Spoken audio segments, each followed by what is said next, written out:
Hi everybody, I'm Andy McCullough from the Kansas City Star. This is Sam Mellinger, also from the Kansas City Star, and we are here at Kauffman Stadium, the site of today's 7-5 Royals victory.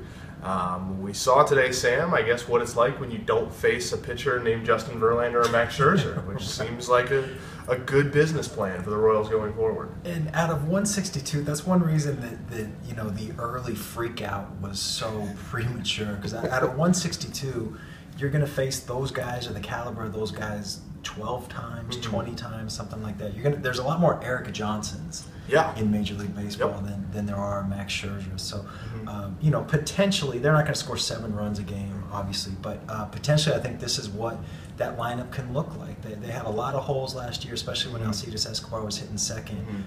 So at the top of the order, that was good to see those guys get on base like that. Yeah, I mean, that's what these guys were brought in for, you know. Aoki is a good on-base guy. Infante's not the greatest on-base guy in the world, but he was hitting line drives today. You saw it from the top of the lineup down. You know, if Lorenzo Cain is, you know, not even, he doesn't have to be like a, you know, an above-average hitter for that position, just an average hitter. I mean, he's such a good defender. There's so much value there.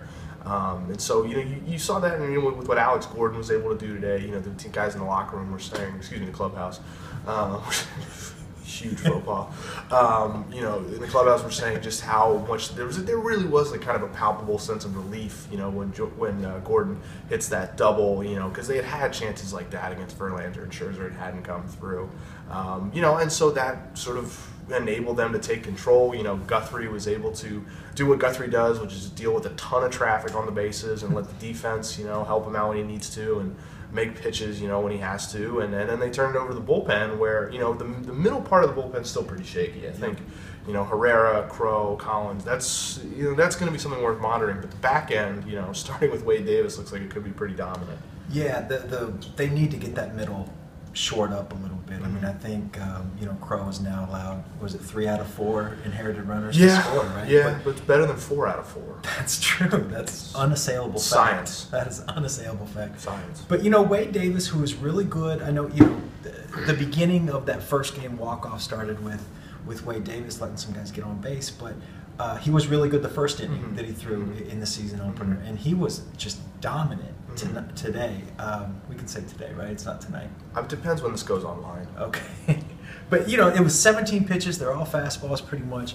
He pitches around the two-base error from Aoki. You know, those are things that relief pitchers, you know, kind of have to do. And that's a pretty solid bridge, right? If you can have a lead after 7 innings and then give the ball to Wade Davis. And I know people love to crush Wade Davis because of his struggles in the rotation, but as a reliever, he's dominant. His numbers are terrific as a reliever. He cuts down the pitches that he throws. His fastball velocity goes up like it does with every relief pitcher. And then, you know, Greg Holland does what I guess we expect Greg Holland to do now. Yeah, and another thing with Davis is he has more pitches because his arsenal's a little bit bigger, you know, as a starter. I mean, because he still sort of views himself as a starter who's working in relief, and so most relievers have like 2 or 3 pitches. You know, he's got 4 that he can work for, and it's not that he's going to use all 4, but it's that on any given day, you know, 1 will be working probably with the fastball, or just, you know, he can run people over his fastball like he did today. So yeah, I guess the freak out will pause for a day.